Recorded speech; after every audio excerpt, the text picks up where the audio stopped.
and welcome to the Become a Guitarist Today podcast with myself, Adam Roach. I'd like to announce my new sponsor, which is Steve Rosen and Tone Chaser. So we have the book, which also there's a third edition as well, or the audio book, which is really amazing. So all the stuff in the book contains interviews with Eddie Van Halen from Steve back in 1978 for another 26 years. So there's amazing stuff there, including guitar playing, Steve and Eddie jamming, and lots more. So definitely check it out. It's on Soundwise, the app. So make sure you download Soundwise, look for Tone Chaser, follow all the instructions, and check it out. Over 30 hours. So it's just mind-blowing. So enjoy it and enjoy the podcast. Hi, Adam. Hello. How you doing? You good? Good, how are you? Yeah, good, thank you, mate. What part of the country are you representing? I'm in Melbourne. Melbourne. Brilliant. Okay, well, thanks for that. I'll pass you over to Steve. No problem. Thank you. Hello, mate. You all right? Hello, Steve. Yeah, good. You? Good. So whereabouts are you now? You're over in Europe at the moment? No, I'm in Perth. Oh, you're in Perth already? Yeah. Oh, that's good. We've got to try and acclimatise, so there's a time difference. Yeah, that's right. Oh, so you're there for the next, when you're there, 31st, your first show, isn't it? Yeah, next week, yeah. Oh, that's great. At least you get time to relax and before the big show. Yeah. So is it just yourself here? Would the other guys get here later, do they? No, everyone's here. Oh, wow. Well, not the British line guys are not here yet, but they'll be here soon. Oh, that's really cool. Excellent. Yeah, well, first of all, congratulations with the tour. And now the British Lion, I must say, fantastic album. I know it's a bit older now, but The Burning from 2020. I've been listening to it all week, and yeah, great album. Yeah, cheers. Now, the one that really stands out for me, which I want to ask you about, is it Elysium? Is that how you say it? Okay. Well, you picked the one song that we're not playing. Oh, are you serious? We did play it once. We played it on one night, and it was sort of impromptu because Richie just announced it, and we went into it, and whatever, that was a couple of tours ago. But we haven't been playing that one. But maybe that's not to say we won't ever play it. But yeah, I don't know why that just hasn't been in the set really. But we're playing pretty much most of the rest of the album. Yeah, no, I just loved it. I mean, Richard's voice in that song. Just the way it's written, the chorus, pre-chorus, it's just great song. Yeah, I think it's a really good song as well. Yeah. But yeah, I don't know why we're just not really. It's not in the set at the moment. Now the other one that I really loved was Legend. It's another great song with the big. We are doing that. We're doing that one. Oh, good. The big crowd response, in the middle part, which is really cool. Yeah, there's quite a few songs that have got crowd sort of participation stuff. Like Last Chance has got a real crowd thing, especially at the beginning. And so yeah, I mean, it's we've been playing some of those songs for a long World Cup. Some of them are later songs that we've sort of added as we've gone by. But yeah, it's quite a few of them were in the set for some time before we recorded them. Yeah. Now, how about the Land of the Perfect People? Yeah, I think that's a really strong song as well. Yeah. It is.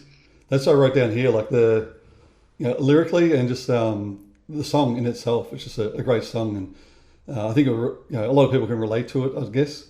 I think a lot of people can relate to it. Yeah. Just people looking down their noses at you and not, whatever, that kind of sort of attitude, which applies to a lot of people in rock and metal, I think. So it's always kind of been a bit of an outsider sort of vibe to it, which maybe is part of the appeal, I don't know, but I think everyone's experienced that sometime or another. Yeah, exactly. So who wrote the lyrics for this one? Richie did, yeah. Okay, yeah.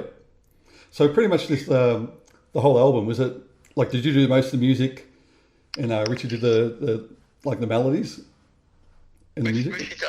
Richie's done the words, yeah. I mean, most of the stuff is driven by the rest of the band. They come in with the ideas, and I mess them up. No, I'm just joking. I just add my touch to them or whatever.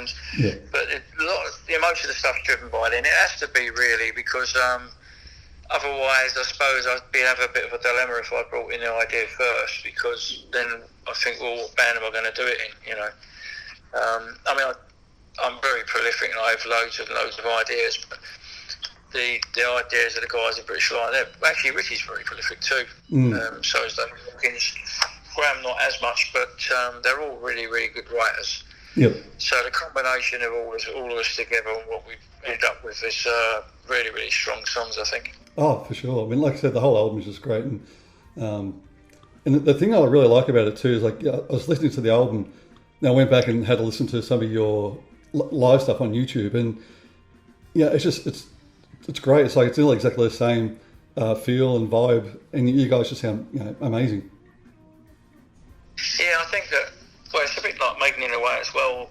I think both bands are really trying to reproduce in the studio what they do live. Yep. So I think both bands are probably better live than they are on record. Which is the right way round, I think. Yeah, oh, definitely, 100%. Yeah, but I mean, like, all you guys, you know, just do a great job live, and I mean, yeah, Rich's vocals, just Yeah, but Richie's always sounded, you know, more natural, feels more comfortable in a live situation. Yeah. It's difficult to get a performance out of him in the studio. It's not necessarily. He sings, you know, note-wise, he sings great, but yep. He just thrives on that attitude of being in front of an audience, and you know, you'll get better out of him in a live performance. Yeah. So it's just, I think there's a lot of people that are like that, really. Well, I suppose I am to a certain degree as well. I feed off an audience as well, but yeah, I suppose for a singer it's just a bit different. Oh, yeah, it definitely comes across for sure. And even like his melodies that he writes too, so I find a little bit different than, I'd say, you know, majority of the singers out there. It's really very interesting note he gets for his melodies. Yeah, I think he's got a very interesting way of writing. So does David Hawkins, actually. Well, Graham too. I mean, I think they're all great individuals of what they, you know, stuff they come up with. And so, yeah, I mean, it's really strong, powerful stuff. Yep. Yeah, for sure. Now, I know you've been here, you know, lots of times before, but this is the guys' first time, isn't it, to Australia with British Lion? Yeah, it's the first time they've ever been here, even, you know, to be here as a tourist, let alone playing. So they're very, very excited about it. I mean, I'm excited for them. You know, I'm excited for myself too, but I've been here before, so I always enjoy coming here. Of course I do, but for them to come here the first time, is, you know, really, really pumped up for it. Yeah. So I guess you got you like the tour guide for the guys? Yeah, I was sort of a bit of everything, really. Booking agent and bit of everything. Like that's how I started off with them, you know, back in the 90s, really, sort of just helping them out with all different stuff. And then I thought, you know what, I want to be part of this band and sort of just grab it by the scruff of the neck and get it out there. Yeah, so I know you've got like the Australia tour, then you're off to, was it Japan, and then over to back to America. Now I notice you're playing the Whiskey. So do you remember the last time you played at the Whiskey? I've never played it. Oh, serious? No, that's the thing. This is what's the beauty about being in British Lion, is that I'm able to play lots of gigs that maybe I would have liked to have played over the years and never did. Oh, well. Because with Maiden, we never played really clubs like that. We played a few different things on the East Coast, but they were bigger gigs than that, you know, anyway. Yeah. So, and it's like even in Europe, I didn't like famous clubs like the Milky Way in Amsterdam, for example. I never played them with Maiden. We bypassed them because we did a big tour supporting Kiss in 1980, and then in the States we took with Priest and you know, 82 with Scorpions and loads of other, you know, a few other bands, and so we did well out of those support tours. So we ended up bypassing those size gigs. So I never got to play them. So it's great for me to be able to play clubs in countries that, you know, for the first time. Yeah. Even though I've been to those countries many times, I've never played those particular venues. So it's actually really nice for me as well. Yeah, oh, that'd be awesome. Just definitely the Whiskey. Yeah, it's an iconic little club there. So. Yes, yeah, it's going to be good. I think it's. I think all the shows that we play, they're all different degrees of good, really. Yeah. I mean, I do play festivals and stuff with British Lion, these days as well, but mostly it's still clubs. And and be honest, I do love playing the clubs. Yeah. I mean, you can see it like on the live clips. You see you're definitely enjoying it, and all the guys enjoying it, which is great. To me, that's what I love to see in a band. Everyone having a good time and enjoying the music, what you're playing. Exactly. We all have a lot of fun. Yeah. That's what it's all about. Yeah, for sure. Now, I noticed the one festival you're doing, where is it? The Aftershock Festival. It's got some amazing bands, like Slayer, Motley Crue, Pantera, Anthrax, and there's another little band called Iron Maiden playing as well. Yeah. And I'm also playing it with British Lion the day before as well, so that'll be interesting. I haven't really looked at what the bill is or whatever, but we're doing that as well, so it's another good experience, for the band, especially the rest of the guys. Now, another big influence on my playing myself is Van Halen. So I always ask, some of my guests from over there, do you have any Van Halen stories, either playing with them or meeting the guys? Well, I really like the Van Halen albums, and I liked both versions. Well, so I know there's 3 versions of Van Halen with the 3 different singers, but mainly the 2 versions with David Roth and Sammy Hagar. I mean, I really liked Montrose with Sammy Hagar, so when he joined them, it was really good as well. I liked both versions. Yeah. And David Lee Roth, I don't really have any experience with Van Halen as such, but David Lee Roth was playing before us in some festivals in '88. Okay. With Maiden.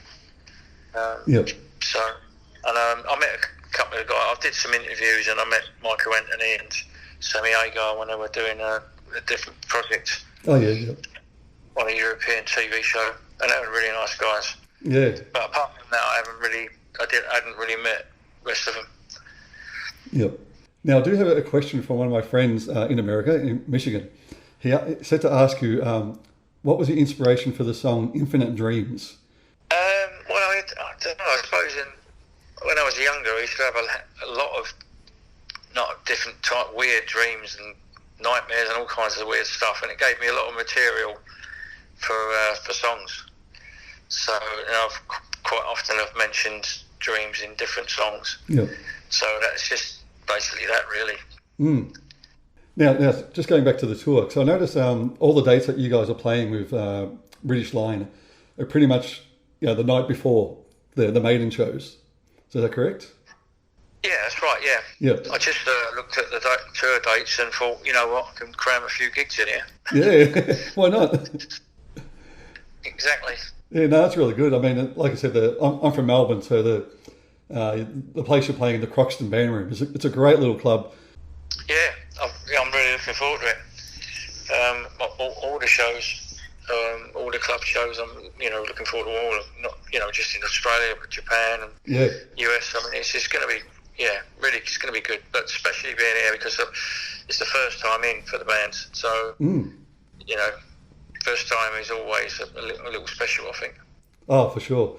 And I guess the feedback's been great, what I've heard so far. And even like I saw the UK winter tour that you guys did. There was actually a lot of sold out shows.